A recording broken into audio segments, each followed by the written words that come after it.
आता बघूया नागरिकशास्त्र. पाठ पहिला, आपल्या संविधानाची ओळख. मुलांनो, आपल्या गावाचा आणि शहराचा कारभार नियमानुसार चालतो. त्याचप्रमाणे आपल्या देशाचा कारभार सुद्धा नियमानुसार चालतो.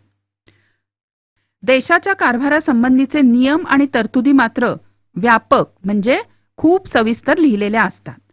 आणि म्हणूनच देशाच्या कारभारासंबंधीच्या तरतुदी एकत्रितपणे आणि सुसूत्रपणे ज्या ग्रंथात नमूद केलेल्या असतात त्याला संविधान असं म्हणतात. संविधानातील तरतुदी किंवा त्यात नमूद केलेला कायदा हा मूलभूत असतो आणि संविधानाला विसंगत ठरतील असे कायदे शासनाला करता येत नाहीत. यानंतर संविधानातील तरतुदी.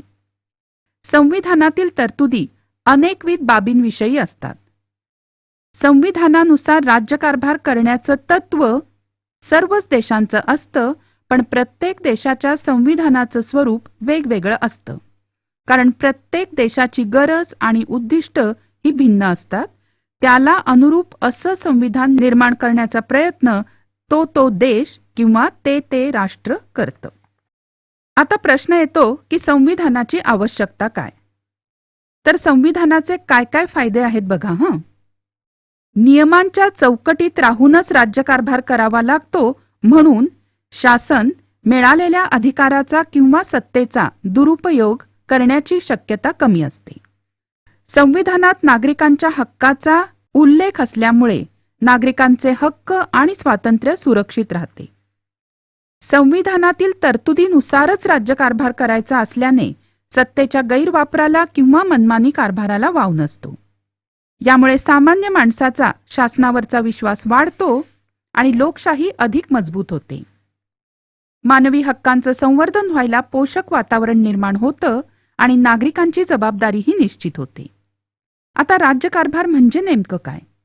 तर देशाच्या सीमारेषांचं संरक्षण करणं, इथपासून ते दारिद्र्य निर्मूलन, शिक्षण व आरोग्य सेवा, महिला, बालकं आणि आदिवासींच्या प्रगतीसाठी उपाययोजना अशा अनेक विषयांबाबत शासनाला कायदे करावे लागतात.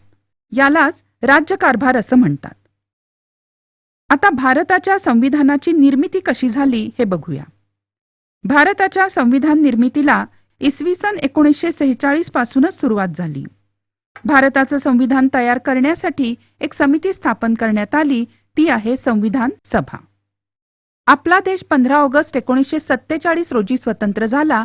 त्यापूर्वी भारतावर इंग्रजांचं राज्य होतं.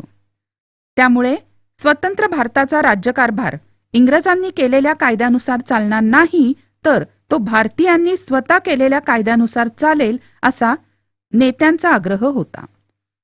इंग्रज सरकारने राज्यकारभाराच्या सोयीसाठी मुंबई प्रांत, बंगाल प्रांत, मद्रास प्रांत असे विभाग पाडून तिथला कारभार तिथल्या लोकप्रतिनिधींमार्फत चालवला जात होता. त्याचबरोबर देशातल्या काही भागांचा कारभार तिथले स्थानिक राजे पाहत, त्यांना संस्थानं म्हणत. संविधान सभेमध्ये प्रांत आणि संस्थानांचे प्रतिनिधी यांचा समावेश होऊन एकूण 299 सदस्य होते. डॉक्टर राजेंद्र प्रसाद हे संविधान सभेचे अध्यक्ष होते. डॉक्टर बाबासाहेब आंबेडकर हे मसुदा समितीचे अध्यक्ष होते. अहोरात्र अभ्यास आणि चिंतन करून संविधानाचा मसुदा त्यांनी तयार केला. हा मसुदा संविधान सभेपुढे मांडण्यात आला. त्यावर कलमवार चर्चा झाली, अनेक दुरुस्त्या सुचवण्यात आल्या आणि ही प्रत्येक तरतूद निर्दोष करण्याचं काम डॉक्टर बाबासाहेब आंबेडकरांनी केलं. म्हणून भारताच्या संविधान निर्मितीतील या योगदानामुळे त्यांना भारतीय संविधानाचे शिल्पकार म्हणतात.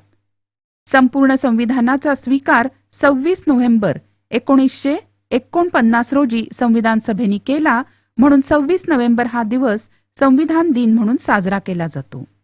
26 जानेवारी 1950 पासून संविधानातील तरतुदीनुसार देशाचा राज्यकारभार चालवण्यास सुरुवात झाली, म्हणून 26 जानेवारी हा दिवस आपण प्रजासत्ताक दिन म्हणून साजरा करतो.